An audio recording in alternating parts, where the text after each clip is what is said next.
લિયો બોલો પાલિકા સંચાલિત સ્મીમેર હોસ્પિટલનો વધુ એક વિવાદ સામે આવ્યો। સિનિયર તબીબ સામે રેગિંગનો મહિલા તબીબનો આક્ષેપ।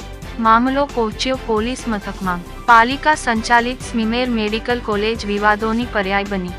સૌ પ્રથમ થાય ગર્લ બોલાવવાનો વિવાદ, નશાબાજ તબીબનો વિવાદ અને હવે મહિલા તબીબ જોડે રેગિંગના આક્ષેપનો વિવાદ।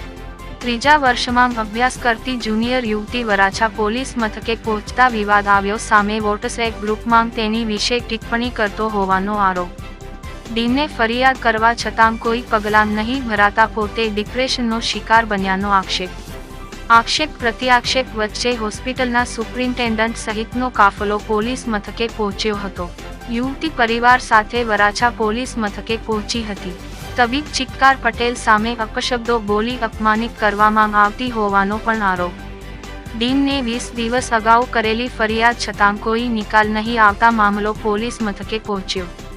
યુવતીની રજૂઆત સિનિયર તબીબને બોલાવતા પોલીસ મથકે અન્ય તબીબોનું ટોળું પહોંચ્યું હતું। પોલીસ મથકે